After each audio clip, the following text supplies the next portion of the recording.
창세기 27장 1절에서 14절까지 말씀입니다.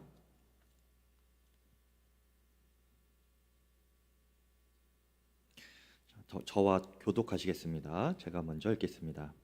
이삭이 나이가 많아 눈이 어두워 잘 보지 못하더니 맏아들 에서를 불러 이르되 내 아들아 하매 그가 이르되 내가 여기 있나이다 하니 이삭이 이르되 내가 이제 늙어 어느 날 죽을는지 알지 못하니 그런즉 내 기구 곧 화살통과 활을 가지고 들에 가서 나를 위하여 사냥하여 내가 즐기는 별미를 만들어 내게로 가져와서 먹게 하여 내가 죽기 전에 내 마음껏 내게 축복하게 하라. 이삭이 그의 아들 에서에게 말할 때에 리브가가 들었더니 에서가 사냥하여 오려고 들로 나가매 리브가가 그의 아들 야곱에게 말하여 이르되 내 아버지가 내 형 에서에게 말씀하시는 것을 내가 들으니 이르시기를 나를 위하여 사냥하여 가져다가 별미를 만들어 내가 먹게 하여 죽기 전에 여호와 앞에서 내게 축복하게 하라 하셨으니 그런즉 내 아들아 내 말을 따라 내가 내게 명하는 대로 염소 떼에 가서 거기서 좋은 염소 새끼 2마리를 내게로 가져오면 내가 그것으로 내 아버지를 위하여 그가 즐기시는 별미를 만들리니 내가 그것을 내 아버지께 가져다 드려서 그가 죽기 전에 내게 축복하기 위하여 잡수시게 하라.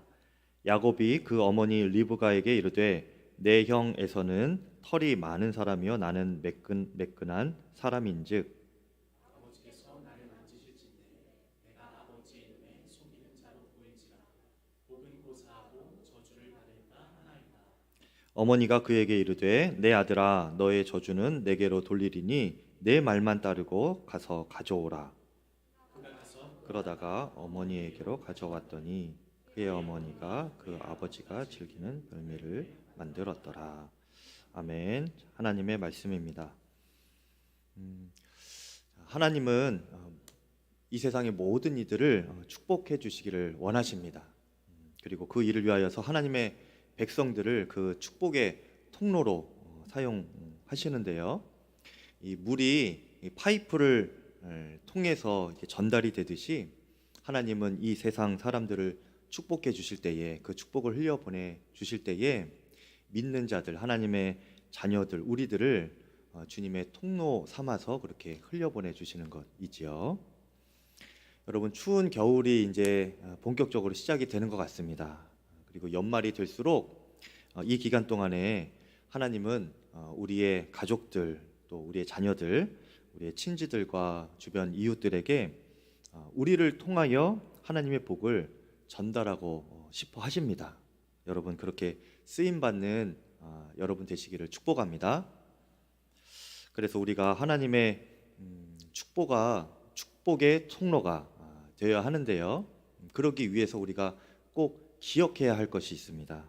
그것이 무엇이냐면 우리가 축복의 통로로서 우리 자신을 오염시키지 말아야 한다라는 것입니다.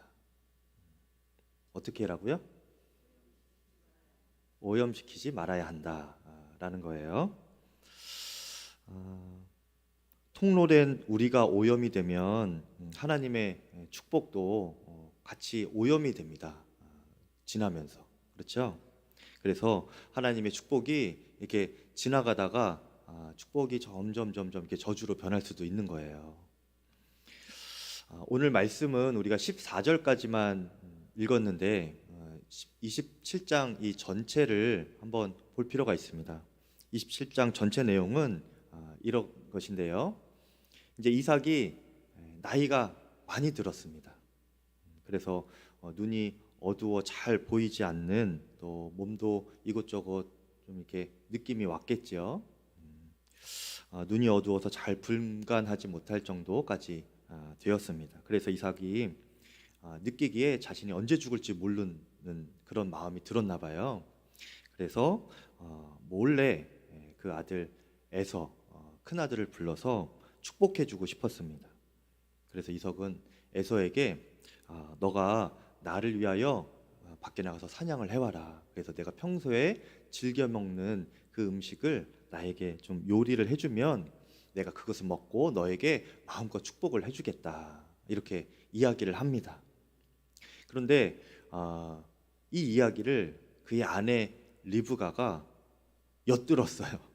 몰래 듣고 그 둘째 아들 야곱을 따로 불렀습니다. 리브가가. 그래서 야곱아, 지금 아버지가 형에게 축복을 주려고 하는데 이러면 안 되겠다. 그래서 야곱에게 형처럼 형이 입고 다녔던, 평소에 입고 다녔던 그 털옷을 이 야곱에게 입히고, 또 야곱은 살도 좀 매끈매끈했거든요. 근데 형 에서는 털이 복실복실하고 남자다웠나 봐요. 그래서 이 야곱에게 털도 이렇게 붙여주고, 무엇으로 붙여주었는지는 모르겠는데 그 당시에 털 비슷한 것을 이렇게 잘 붙여주었던 것 같아요. 그리고 리브가가 그 음식을 대신 이렇게 해서 야곱의 손에 이렇게 들려서 아버지 이삭에게 축복을 받으라, 이렇게 야곱에게 부추겼습니다. 결국 야곱이 그렇게 형 에서처럼 변장을 하고 음식을 가져가서 아버지 이삭에게 장자의 축복을 받게 되었습니다. 그리고 뒤늦게 사냥하고 이렇게 돌아온 큰형 에서는 자신의 장자의 복을 이제 빼앗기게 된 것이죠. 그것을 이제 이 에서가 알고 나서 자신의 장자의 축복을 동생에게 빼앗겼으니 얼마나 분하고 화가 납니까? 그리고 사실은 이전에 이 야곱이 형에게 팥죽 한 그릇으로 유혹을 해서 이 장자권을 넘기라고 이렇게 했던 적도 있었거든요. 근데 지금 진짜 이 복마저 지금 빼앗긴 것입니다. 그러니 이 에서가 동생을 엄청 미워하는 마음이 생기고 죽이고 싶었습니다. 내가 이 야곱을 죽이리라. 이것을 이 어머니 리브가가 눈치를 챕니다. 그래서 야곱이 그대로 있다가는 형에게 맞아 죽을 것 같아서 이 리브가가 자신의 오빠인 라반의 집으로 이 둘째 아들 야곱을 이렇게 좀 도망가게 합니다. 그런 계획을 세우는 것까지가 이 27장 이 내용이에요. 여러분 다 이해하셨죠? 네. 하나님의 축복은 여러분 정말 큰 은혜이고 가장 큰 선물인데, 오늘 이 이삭의 가정에서는 그 하나님의 축복이 전달되는 이 일로 인하여서 형이 동생을 죽이려고 하고 또 동생은 도망가야 하는 지금 이런 일이 벌어져야 했습니다. 왜 그럴까요? 하나님의 축복의 통로로 서야 할 그 부모님들이, 그 사람들이 온전한 통로가 되지 못하니까 그 하나님의 말할 수 없는 큰 은혜이고 축복인 것들이 오히려 저주로 바뀌는 것입니다. 이삭과 리브가가 큰 실수를 지금 하고 있었던 것이죠. 통로의 역할을 제대로 감당하지 못하고 있었던 것입니다. 하나하나 볼 건데요. 먼저 이삭을 보겠습니다. 1절 말씀에 보면 이삭이 눈이 어두워 잘 보지 못했다라고 하는 이런 언급이 있어요. 눈이 어두워졌다. 근데 이 표현이 어디에서 또 나오는가 하면요, 사무엘상 3장에 보면 나옵니다. 당시에 이스라엘에 엘리 대제사장이 있었는데 그가 나이가 들어서 동일하게 눈이 어두워졌다, 이런 표현이 있어요. 그런데 이것은 당시에 그가 대제사장이었음에도 불구하고 하나님의 뜻을 잘 분별하지 못했다라는 뜻을 담고 있기도 합니다.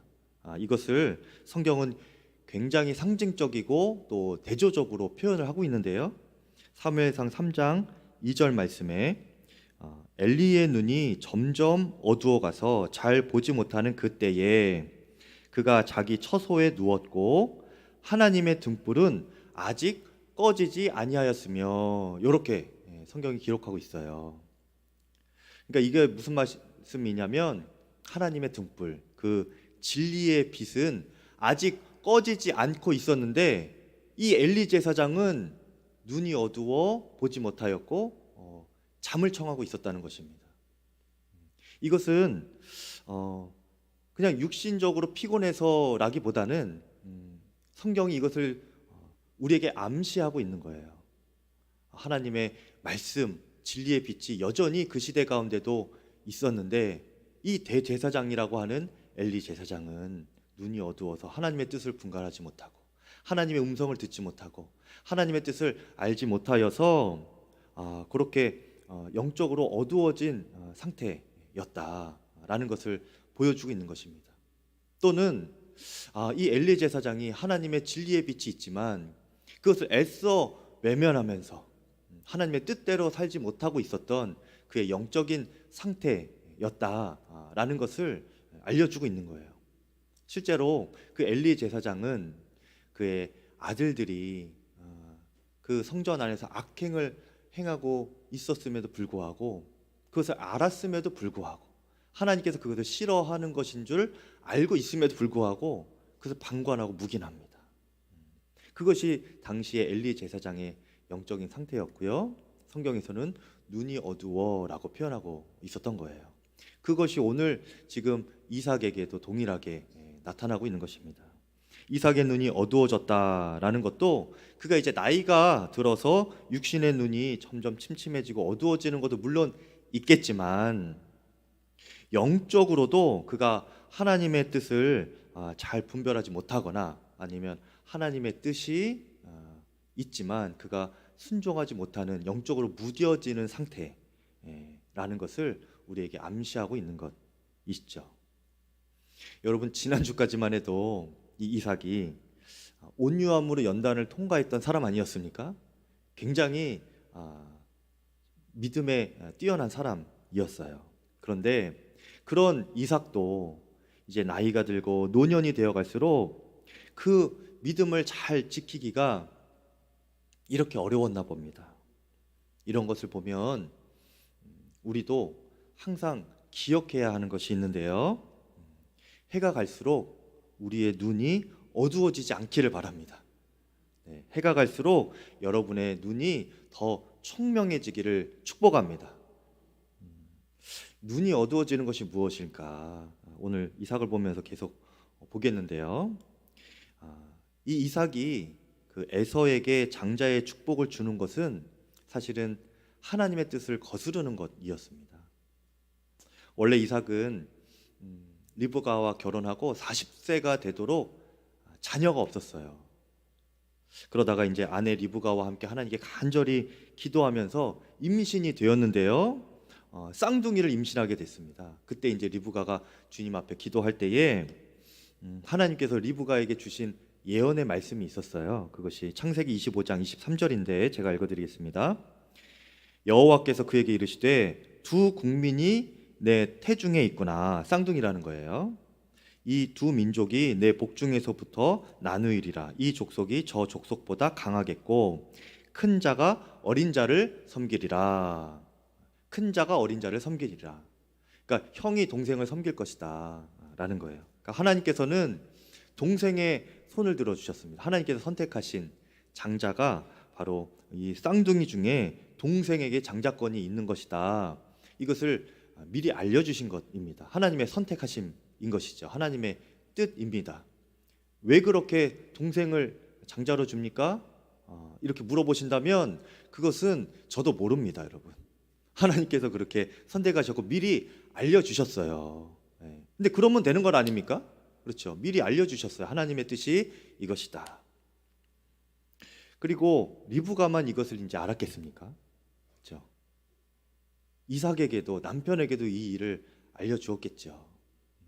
그리고 이삭도 그래서 분명히 야곱이 둘째가 장자의 축복을 받겠구나 이것을 분명히 알았지만 근데 오늘 이삭은 결국 에서에게 장자권을 주려고 하는 것입니다. 오늘 이삭의 이 모습은 하나님의 복을 그대로 흘려보내는 그 순전한 통로의 모습이 아니고요. 하나님의 복을 흘려보내는 통로가 아니라 하나님의 역할을, 통로의 역할이 아니라 그 하나님의 역할을 하려고 하는 그 모습이 지금 이삭의 모습인 것입니다. 복을 어디로 흘려보낼지, 장자의 그 축복을 어디로 흘려보낼지 자기가 지금 결정하고 행하려고 하는 거예요. 통로는 그냥 그대로 그 자리에 머물러 있기만 하면 되는 것인데 근데 그가 하나님 역할을 지금 하려고 하는 것입니다. 심지어 이삭은 하나님의 뜻이 무엇인지 정확하게 알고 있었으면서도 지금 자기 뜻대로 하려고 하는 거예요. 여러분, 이것을 두 글자로 뭐라고 말하는지 아십니까? 고집이라고 부릅니다. 고집. 이삭이 나이 들어 눈이 어두워졌다라고 하는 것은, 그래서 쉽게 말하면요, 이삭이 나이가 들면서 어느새 하나님 앞에서도 고집이 생겼다라는 뜻입니다. 자, 따라해 볼까요? 고집. 고집. 자, 고집 부리지 맙시다. 네. 하나님 앞에서는 고집 부리면 안 되는 거예요. 하나님의 축복의 통로가 되는 인생에 그 고집이라는 불순물이 끼면요, 그 통로를 통하여서 하나님의 축복이 이렇게 부어졌다가도 그 축복이 저주로 바뀌어 버립니다. 불순물 이렇게 섞여서 마치 물이 흐르는 관에 녹이 막 심하게 껴서 나오는 것은 무엇입니까? 그러면 녹슨물만 나오죠. 똑같아요. 우리의 마음에 고집이 끼면요, 하나님의 축복이 녹슨 물처럼 그렇게 저주로 바뀌게 됩니다. 그래서 이 야곱과 에서가 그 녹슨 물을 다 오랜 시간 동안 받아내는 건 아닙니까? 야곱은 평생 도망 다니고, 에서는 그 동생을 죽이겠다고 평생 그렇게 억하심정을 가지고 있으면서 분노하며 그렇게 살아야 하는 것입니다. 평생 그렇게 갈등이 이어지다가 수십 년이 지나서야 이 형제들이 나중에 화해를 하게 돼요. 안타까운 일들인 것이죠. 여러분, 우리가 신앙생활을 하면서 하나님 앞에 이 고집이 생기는 것을 경계해야 합니다.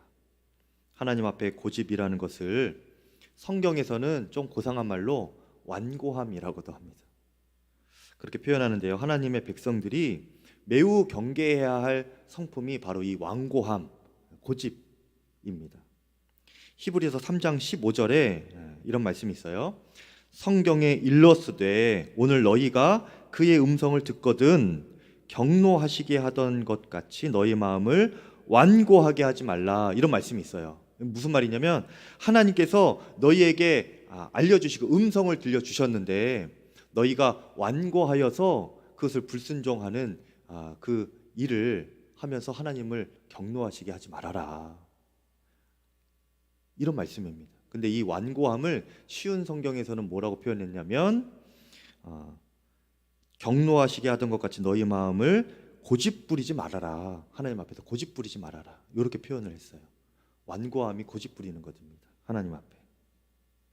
하나님은 그 이스라엘 백성들의 고집, 이 완고함 때문에 그들을 40년을 돌게 했어요.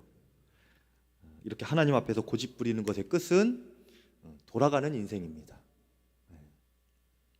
하나님께서 저에게 너가 신학을 하고 목사가 되어라, 이렇게 부르신 것이 26살 때였어요.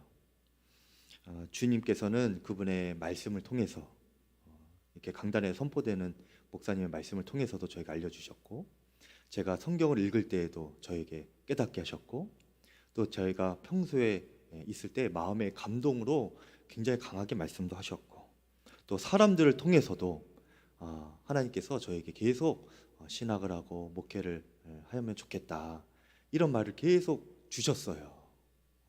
이 정도면은 여러분 목회해야 되는 건 아닙니까?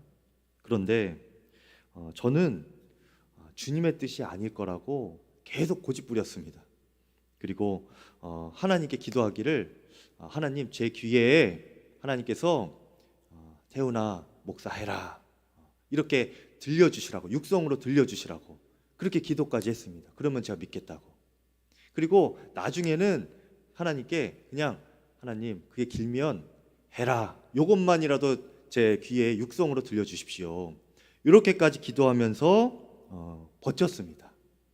그리고 때로는 하나님께 애초에 이렇게 목사를 시킬 거면 빨리 부르시지, 애초에 대학을 그렇게 신학대학 가게 하고, 대학은 신학대학원 가게 하지, 왜 대학은 다른 일반 학과 가게 하고 다른 공부 실컷 하다가 왜 이제서야 부르시냐 따지면서 또 주님의 뜻이 아니라고 고집부리기도 했습니다.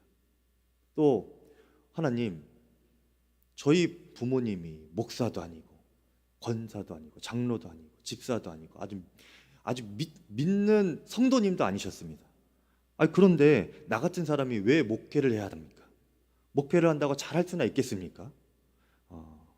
목사님 자녀들이 세상에 얼마나 많은데 그분들이 교회 해도 이 교회가 지금 넘치는데 왜 나 같은 사람까지 굳이 나처럼 아무런 모태신앙도 아니고 그냥 저 혼자 어떻게 해서 믿게 되다가 그냥 은혜 받고 지금 이렇게 있는 그냥 나 같은 자가 왜 굳이 목사까지 해야 됩니까?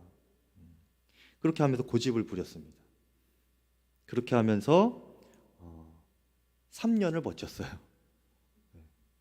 근데 제가 지난번에 말씀드렸죠. 제가 이제 이렇게 막 이렇게 저렇게 하다가 신학교에 들어가고 입학하고 신학교 도서관에서 공부를 하는데 제가 2주 만에 큰 후회를 했다고 했죠. 어떤 후회였죠?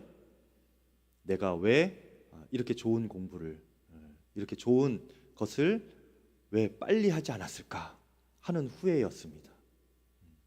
제가 주님 앞에 고집 부리고 버티다가 3년을 돌아가는 인생이 되었던 것이죠. 여러분, 제가 이렇게 드리는 말씀은 하나님 앞에서 고집 부리지 마십시오 하는 말씀은 아직 하나님의 뜻이 무엇인지 분별이 안 된다고 하시는 분들에게 드리는 말씀은 아닙니다. 그런 분들은 먼저 하나님의 뜻을 분별하는 훈련부터 하셔야 됩니다. 하지만 여러분, 하나님의 뜻이라고 분별이 되었으면, 하나님의 뜻이라고 확신이 되면 여러분, 그것은 하나님께 순종해야 하는 것입니다. 하나님께 고집 부리면 돌아갈 뿐이에요, 여러분. 하나님은 그분의 뜻을 반드시 이루시기 때문에 그래요. 그렇다면 이 고집이 언제 생기느냐, 이 완고함이 언제 생기느냐, 쉽게 말하면 죄가 들어올 때인데요. 특히 이 죄의 뿌리가 무엇입니까, 여러분? 교만이죠, 교만. 교만이 죄의 뿌리예요. 이 교만이 들어올 때 이 고집이 생깁니다. 여러분, 마치 이 장기들이 여러분 부들부들하죠. 부드럽죠. 안 꺼내봐서 여러분 모르십니까? 장기는 이렇게 야들야들하고 부드럽습니다, 여러분. 그런데 이 부들부들한 장기 중에 암세포 하나가 딱 들어가면 어떻게 됩니까? 그것이 딱딱하게 굳어지는 거예요. 그것이 암입니다. 그래서 활동을 못하게 만들어요. 이것처럼 사탄은 우리의 부드러운 마음에, 또 때로는 연약한 이 마음에 교만의 씨를 심어주는 겁니다. 암세포처럼 교만의 씨를 심어주어서 갈수록 마음이 단단해지고 돌같이 굳어지게 만들어요. 암세포에 꽉 들어찬 그 장기처럼 나중에 돌덩이가 되게 만듭니다. 그래서 성경에 우리의 이 교만한 마음, 완고한 마음을 뭐라고 표현하냐면 돌 같은 마음이라고도 표현해요. 강팍함, 완고함이라는 표현을 이렇게 표현하는 것이죠. 여러분의 마음이 이렇게 완고하게 되지 않기를 바랍니다. 교만의 싹을 잘라내시기를 바라요. 어떻게 예방을 하느냐, 암도 예방을 하듯이 우리가 교만도 예방을 할 수가 있어요. 이 완고함을 어떻게 예방을 하느냐, 공동체를 통하여서 예방하는 거예요. 히브리서 3장 13절에 오직 오늘이라 일컫는 동안에 매일 피차 권면하여 너희 중에 누구든지 죄의 유혹으로 완고하게 되지 않도록 하라, 이렇게 말씀하고 있습니다. 여기서 매일 피차 권면하라 이렇게 말했는데요. 이것은 무슨 말입니까? 여러분, 피차 권면하려면 어떻게 해야 돼요? 나 혼자 그냥 할 수 있습니까? 피차 권면은 서로 하는 거예요, 서로. 그러니까 이 공동체 안에서 믿음의 공동체가 서로 믿음의 교제를 나누고 서로의 영적인 상황을 점검해 주어야 한다는 것입니다. 그것을 언제 하라고요? 피차 권면하는 것을 매일 해라. 그래야 교만이 들어오지 않고 완고해지지 않는다. 죄의 유혹으로부터 완고하게 되지 않도록 해라. 그 방법이 매일 피차 권면하는 겁니다. 공동체 안에서 서로 죄를 고백하고 또 위에서 기도해 주면 죄가 쌓이지 않게 되는 것이죠. 쌓였던 죄도 서로 중보하며 기도해 주고 다시 결단할 때 사라지게 되는 겁니다. 그래야 이 마음이 돌같이 굳어지지 않게 되는 거예요. 그렇게 되기 전에 여러분 공동체 안에서 서로 믿음의 교제를 잘 나누시기를 바랍니다. 여러분 이삭은 지금 공동체와 단절된 상황입니다. 왜 그런가 하면 여러분 가장 기본적인 공동체가 무엇이죠? 부부지요, 부부. 이제 결혼을 했으니까 부부지요. 이 부부 공동체가 가장 기본적인 공동체인데 지금 이삭은 어떻게 하고 있냐면 이 장자의 축복을 주는 것에 대해서 자기의 아내인 리브가와 한마디 상의도 없어요 지금. 여보, 우리가 이 에서를 장자의 축복을 주려고 하는데 당신 생각은 어떻습니까? 예전에 하나님이 이렇게 말씀하시긴 했는데 당신 어때요? 이런 이야기가 없어요. 하나님하고도 지금 상의를 하지 않아요. 그리고 또 기도해 보지도 않습니다. 이삭은 지금 공동체 없이 지금 홀로 있는 그런 영적인 상태인 거예요. 리브가와 한마디 의논하거나 대화가 없고요. 또 당시에 원래는 장자의 축복을 주는 것은 굉장히 축제와 같은 일이지 않습니까? 잔치와 같은 일이에요. 한 가정에 좋은 일입니다. 그래서 온 집안 사람들을 불러다 놓고 그렇게 함께 축복하면서 주는 거예요. 원래는 장제 축복이라는 것이 경사 아닙니까? 그렇죠? 그런데 지금 이삭은 어떻게 하고 있어요? 큰아들 에서만 몰래 이렇게 부릅니다. 몰래 따로 불러서 지금 이삭과 에서 둘만 모의를 하고 있는 거예요. 장제 축복을 주려고. 철저하게 공동체를 외면하는 모습입니다. 한순간에 이렇게 됐겠습니까? 그가 마음에 완고하게 되고 고집이 쌓이게 되고 결국 이런 모습이 나타나는 것인 것이죠. 그런 여러분, 내가 고집이 생겼나? 마음이 완고해지지는 않았나? 이렇게 보려면 주변을 한번 살펴보시면 됩니다. 내가 공동체에 잘 속하고 있는지, 사람들과 소통이 막힘이 없는 그런 삶인지 스스로 항상 점검을 해봐야 합니다. 그래서 여러분, 먼저는 부부 공동체가 중요합니다. 여러분, 소통을 잘 하세요. 아내가 독단적으로 요즘에는 또 많이 한다고 하더라고요. 예전에는 또 남편이 그렇게 힘이 있었는데 요즘에는 그냥 아내가 자녀들하고 이사를 하면 남편은 어디로 간지도 모른다는 뭐 그런 이야기까지 나오는데 참 안타까운 상황입니다. 남편이든 아내든 서로 사랑하고 상의하고 소통을 하는 그 기본적인 공동체를 유지해야 돼요. 또 교회 안에서 또 속회와 여선교회, 또 교회 여러 사역 공동체가 있지 않습니까? 이 기본적인 역할은 무엇이냐면요, 서로를 목양해 주는 거예요. 어떤 일이 먼저가 아니고 서로의 믿음을 점검해주고 영적인 교제를 나누면서 서로 지켜주는 것입니다. 교회가 그러려고 있는 거예요. 일하려고 있는 것은 둘째입니다, 여러분. 아니라고는 말을 못하겠는데 둘째예요. 공동체가 있어야 우리가 스스로를 지킬 수 있고 서로를 지켜줄 수 있고 완고해지지 않습니다. 혼자 신앙생활하거나 또 공동체 안에서 소통과 교제가 없으면 그 사람은 분명히 사단의 먹잇감이 돼요. 타겟이 됩니다. 그래서 교만해지고 완고해지기가 쉽게 되는 거예요. 우리는 마음이 완고해지지 않도록 공동체 안에서 항상 마음을 부드럽게 유지할 수 있기를 바랍니다. 이삭이 그렇게 고집이라는 불순물로 그 축복의 통로를 오염시키게 되었어요. 그래서 그 축복의 불순물들이 섞여 나갔는데 이삭만 그런 것이 아니고 리브가도 좀 실수를 했습니다. 리브가는 이삭과는 다르게 하나님께서 그 형 에서가 아니라 동생 야곱을 선택하셨다는 것을 알고 있었고, 그 하나님의 뜻이 이루어져야 한다. 그 하나님의 뜻에 순종해야 된다. 이것까지는 잘 알고 있었습니다. 너무나 귀한 생각이고 귀한 믿음이죠. 그런데 문제는 무엇이었냐? 그 방법이 잘못되었어요. 하나님의 말씀을 이루는 그 방법이 잘못되었다는 것입니다. 이삭이 에서에게 그렇게 몰래 장자 축복을 주려고 하는 것을 리브가가 들었다고 했죠. 몰래 엿듣고 얼른 야곱을 불러서 에서처럼 꾸미고 그렇게 아버지에게 장자의 축복을 받게 한 이 일은 거짓과 속임수이죠. 그렇죠? 아닙니까, 여러분? 잘한 일입니까? 거짓과 속임수로 리브가가 지금 이렇게 일을 꾸민 거예요. 그렇게 복을 받은 것입니다. 하나님의 축복의 통로가 거짓과 속임으로 이렇게 오염된 것이죠. 이삭은 교만이라는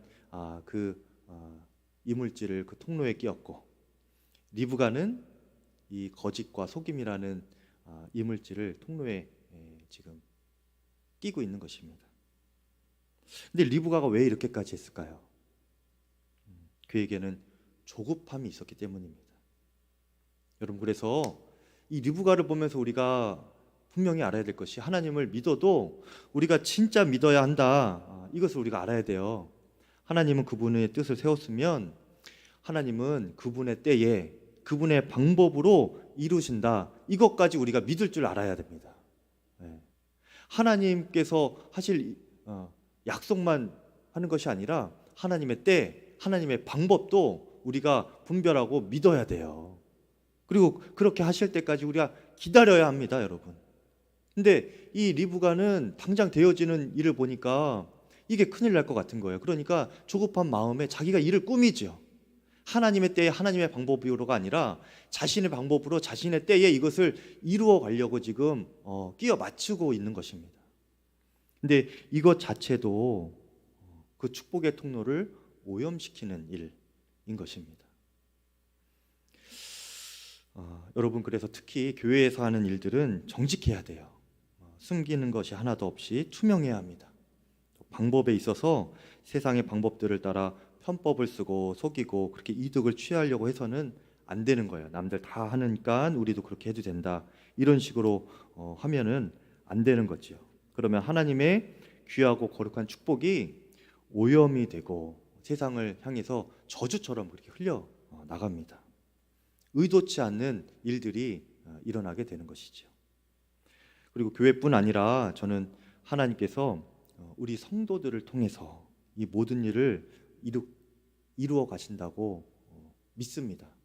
우리가 축복의 통로가 온전하게 되어야 되는데, 그렇기 때문에 우리 성도의 믿음은 그 삶이 중요한 거예요.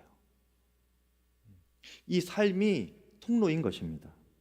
우리의 말과 행동, 생각, 결정들, 또 다른 사람들과의 관계, 우리의 모든 이 삶이 세상을 향한 통로예요. 그래서 우리가 믿는 하나님, 그분의 말씀은 너무도 거룩한데 우리가 순종하는 모습이 다르다면, 우리의 삶이 다르다면 이 통로를 통하여서 무엇이 흘러나가겠습니까?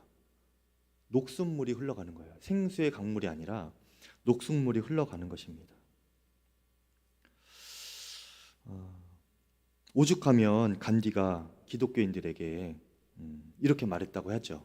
당신들이 믿는 예수는 너무 좋다. 그런데 나는 기독교인들은 싫다. 왜냐하면 당신들 기독교인들은 당신들이 믿는 예수와는 너무나 다르다. 이렇게 말했다고 해요. 우리가 정말 주님 앞에서도 세상 앞에서도 깨끗한 통로가 되어야 합니다. 주님 앞에 고집 부리지 말고, 또 무엇을 하든지 하나님의 일을 이루려거든 정직과 투명하게, 거짓과 속임수로 하지 아니하고 이중적인 모습으로 하지 말고 정말 주님 앞에 신실한 모습으로, 순전한 통로로, 깨끗한 통로로 그렇게 쓰임 받으시기를 바랍니다. 그럴 때 하나님의 축복은 우리의 가정과 또 지역과 온 세상에 생수의 강물로 풍성하게 흘러가게 될 것을 믿습니다. 그렇게 쓰임 받는 저와 여러분 또 양평교회가 되기를 축복합니다. 이 시간 우리